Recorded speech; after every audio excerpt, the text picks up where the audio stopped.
Bonjour mon petit lapin, j'espère que tu vas bien aujourd'hui. Me voilà arrivé à Kampot, donc dans le sud du Cambodge. Alors je suis venu là pour visiter un petit peu et puis j'avais un objectif aussi, c'était de rencontrer Jean Rivière. Tu sais, il habite ici, il fait construire sa maison ici.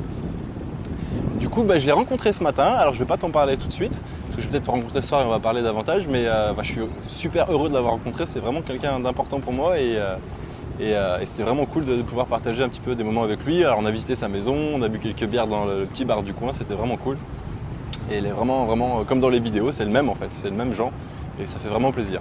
Alors écoute, aujourd'hui je vais te parler d'un sujet important pour moi et en fait je me suis rendu compte que j'en ai jamais parlé dans mes vidéos. C'est qu'est-ce que je fais dans la vie, mon boulot en fait. Et puis pour commencer ça, je te propose un petit générique. Alors là je vais me la péter un peu, je vais sortir le drone et je te lance le générique. C'est parti.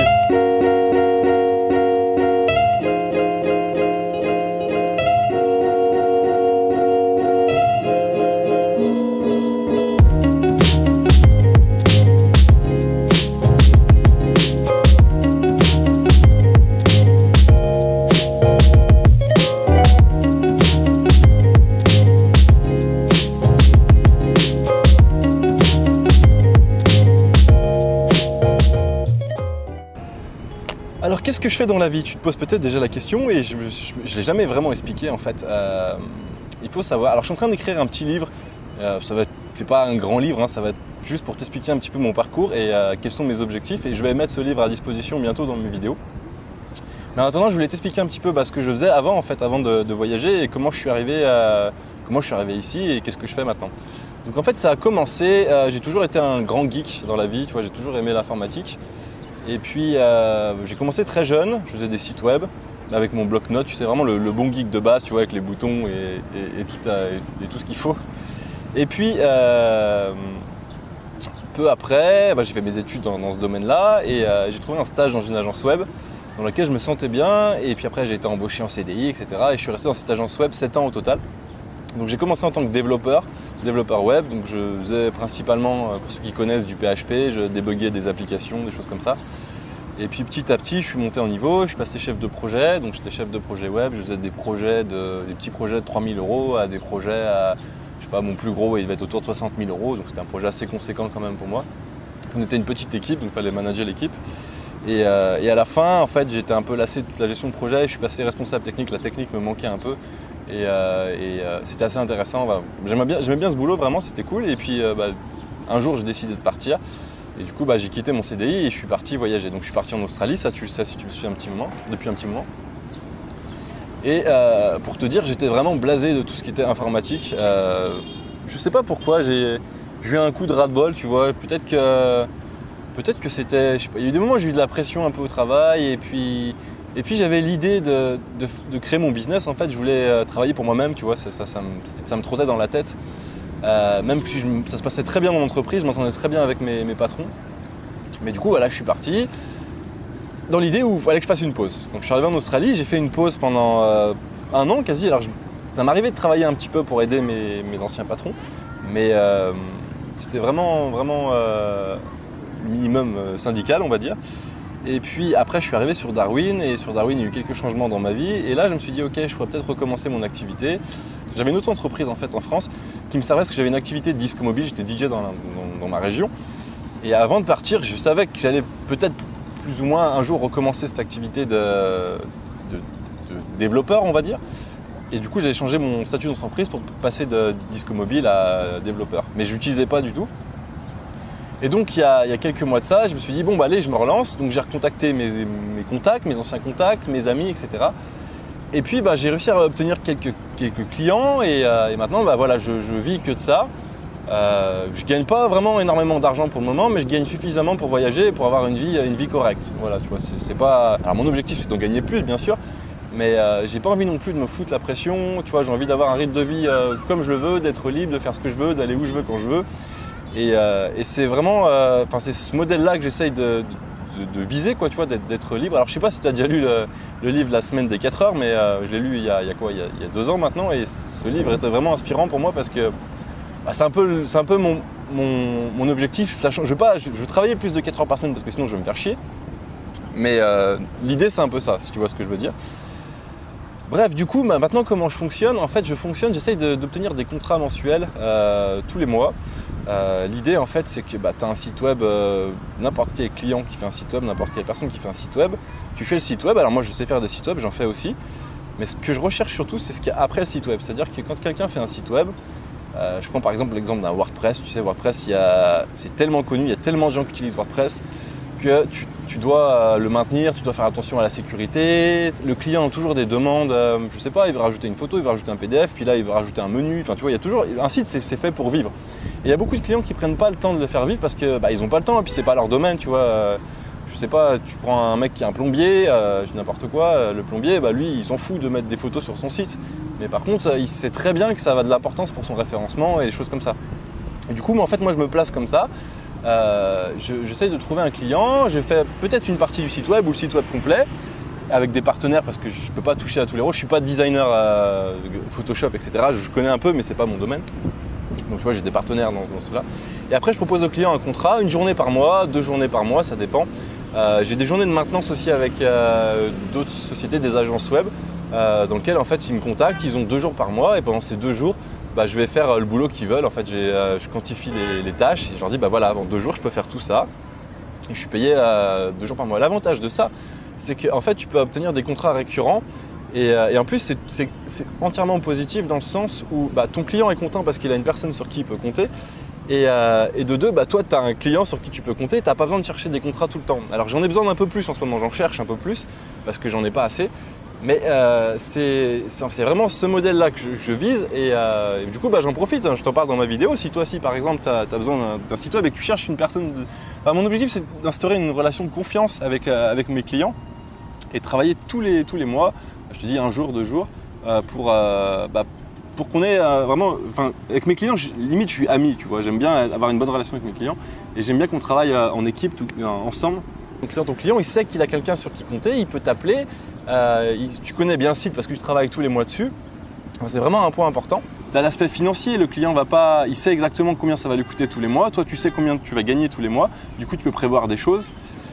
Alors à ce sujet-là, j'essaye de rencontrer, depuis que je me suis relancé, j'ai rencontré des digital nomades en Australie et j'essaye de rencontrer, alors c'est une méthode que j'ai pour trouver des clients ou trouver des partenaires, c'est que dans chaque pays où je vais, je m'ajoute il y a des groupes, alors des fois c'est plus ou moins un peu con, des fois tu as des connards, mais tu as des connards partout, des groupes qui s'appellent genre digital nomade, nom du pays, tu vois, choses comme ça, et puis après je poste un petit message, je regarde ce que les gens ont mis, des fois il y a des gens qui cherchent des partenaires, et du coup j'essaie de rentrer en contact comme ça. L'avantage de ça, c'est que les digital nomades, ils ont un peu le même rythme de vie que moi, et c'est plus facile tu vois, de travailler parce qu'on se comprend mieux.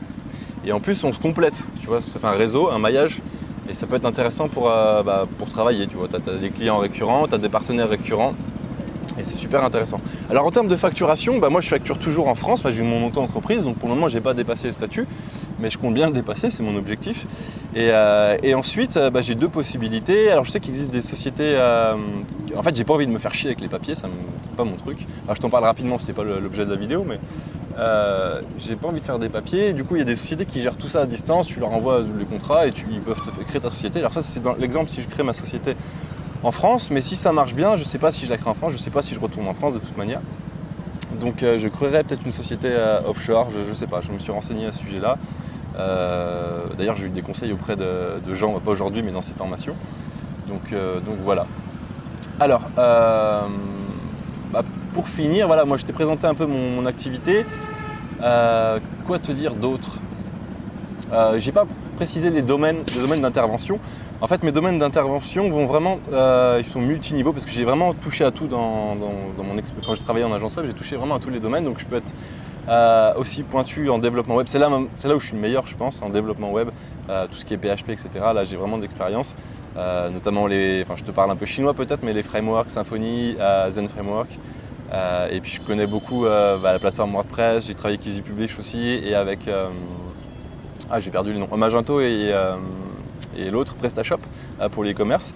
Alors l'e-commerce, c'est pas forcément mon dada, mais je sais faire aussi. Vraiment, moi, ce qui me passionne, c'est plus le développement web et surtout le fait de pouvoir maintenir un site à jour et de développer la continuité du site parce qu'en fait, il y a vraiment de boulot là-dedans et les gens ne s'en rendent pas compte. Les gens pensent que quand tu fais un site, c'est fini. Mais non, tu dois le faire vivre ton site, sinon tu vas te noyer, quoi. Déjà, c'est très difficile de remonter dans Google maintenant. Donc si tu mets rien sur ton site, ton site il sera jamais vu par les gens. Donc il y a l'aspect développement, il y a l'aspect maintenance, donc maintenance évolutive, j'entends du site, tu vois, le contenu, etc. Et maintenance technique aussi, j'ai pas mal de prestations où en fait je déplace des sites d'un serveur à un autre parce que le client veut son indépendance sur un serveur ou parce que pour des raisons de sécurité, ça c'est quelque chose que je fais assez fréquemment. Voilà. Et dernier point sur lequel je bosse pas mal, c'est sur la partie réseaux sociaux, donc création de chaîne YouTube, création de page Facebook. Je conseille un petit peu les gens là-dessus. Alors, c'est pas le domaine où j'ai travaillé le plus quand j'étais en agence web, mais j'ai appris déjà beaucoup rien qu'avec ma chaîne YouTube. Là, j'ai commencé il y a, je sais pas combien, il y a 3-4 mois. Alors, j'ai pas été très très perspicace, tu vois, mais j'ai appris déjà beaucoup de choses parce qu'en fait, quand tu commences une activité comme ça, quand tu commences quelque chose de nouveau, tu as envie de te renseigner et tu apprends petit à petit. Et d'ailleurs, ça fait une parenthèse en fait par rapport à ma chaîne YouTube. Tu sais, je monte cette chaîne YouTube en parallèle. Pourquoi je monte cette chaîne YouTube en parallèle? Parce que j'ai envie de parler un peu de mon activité. Alors, ça va me permettre, je pense notamment, de gagner un petit peu de clients. J'espère trouver un peu de clients comme ça en parlant de ça sur ma chaîne YouTube. Et puis en deuxième axe, en fait, j'aimerais te conseiller, te donner des conseils sur comment ça se passe en fait pour moi cette activité-là. Et du coup, j'aimerais dans le deuxième axe te parler de ça et éventuellement faire des formations pour te parler de ça, pour donner des conseils parce que je suis passé par des étapes par lesquelles, il y a 2 ans, j'aurais bien voulu trouver des conseils et je pense qu'il y a des gens dans la même situation que moi il y a 2 ans qui aimeraient avoir ces conseils. Donc voilà, l'idée c'est de partager les infos avec toi et puis t'aider si toi aussi tu as envie de partir voyager. En fait, c'est pas très compliqué, il suffit de réfléchir un petit peu, d'avoir un peu d'argent de côté et puis de créer ta vie un peu sur mesure. Enfin, ça paraît un peu hard comme ça, mais c'est pas si compliqué que ça et je serais ravi de t'expliquer ça dans mes prochaines vidéos. Alors, pour terminer cette vidéo, j'ai créé un petit... alors c'est le début, je sais pas trop encore comment ça va se passer, mais j'ai envie de créer une petite communauté que je vais appeler, je suis pas sûr, ça va peut-être changer, mais le nom que j'ai en tête, c'est la tribu des autochtones. Alors pourquoi les autochtones? Parce que... alors j'aime bien tout ce qui est tribu, un peu, tu sais, j'étais en Australie, j'ai vu pas mal d'aborigènes, etc. Et puis digital nomade, ça fait un peu trop digital, c'est trop utilisé, c'est trop à la mode, c'est trop, je sais pas, ça fait un peu, il y a une image qui me déplaît un peu dans cette image. Et autochtone, ça fait un peu plus, tu vois, genre le mec dans sa tribu qu'on fait pas chier, mais qui a quand même ses potes avec lui et avec qui il peut construire quelque chose. Et du coup, je suis en train de bosser là-dessus sur ce projet. Donc pour le moment, j'ai juste mis un lien en dessous de la vidéo. Tu pourras t'inscrire. En fait, je vais juste récolter ton mail. Et dès que j'aurai avancé là-dessus, je t'enverrai un mail pour te dire j'ai créé ça. Bon, c'est encore un peu flou, mais c'est dans la boîte à idées si tu veux. Et donc voilà, n'hésite pas à t'inscrire si ça t'intéresse. Moi, l'idée, c'est de partager des infos. Donc je vais pas te spammer. C'est juste partager des infos. Éventuellement, après, je t'enverrai des liens si je propose des formations à ce sujet, etc. C'est juste ça. Deuxième objectif qui va suivre bientôt, il y a mon petit livre là que je vais sortir. Alors ça va être vraiment juste un petit livre, un PDF. J'ai pas la prétention d'écrire un truc sur Amazon. Tu vois, si je fais 30 pages, ça va être le grand maximum. Mais c'est déjà bien pour moi. Je suis pas un grand écrivain. Et puis bien sûr, je vais continuer à te faire partager mes voyages. Alors je suis en train de changer un peu mon avis. Tu sais, j'avais décidé de visiter la fin d'Australie. En fait, moi j'ai fait tout le tour, presque tout le tour d'Australie. J'ai fait toute la côte ouest. J'ai traversé le centre. Et mon objectif c'était de faire la côte est. Mais je suis en train de changer d'avis. Et je sais pas, c'est en train de mijoter dans ma tête, mais je vais peut-être partir refaire peut-être un petit arrêt. Enfin, faut que je retourne en Australie parce que j'ai ma voiture qui est là-bas, il faut que je la vende. Ça me fera toujours un peu de sous de côté, tu vois, c'était mon capital quand je suis arrivé. Et puis après ça, donc je vends ma voiture et après je sais pas, soit il y a des grandes chances que je parte sur un autre continent qui sera l'Amérique du Sud. Et du coup je te tiendrai au courant, je ferai des petites vidéos aussi là-dessus. Voilà, c'est tout. Moi je te laisse sur cette image du sunset. Je te dis à très bientôt pour une prochaine vidéo et n'oublie pas, si ça t'intéresse, tu peux toujours t'abonner à la chaîne YouTube et cliquer sur la petite cloche pour recevoir une notification. Il y a aussi la page Facebook sur laquelle je publie un peu plus de contenu et puis je te dis à très bientôt pour une prochaine vidéo. Salut!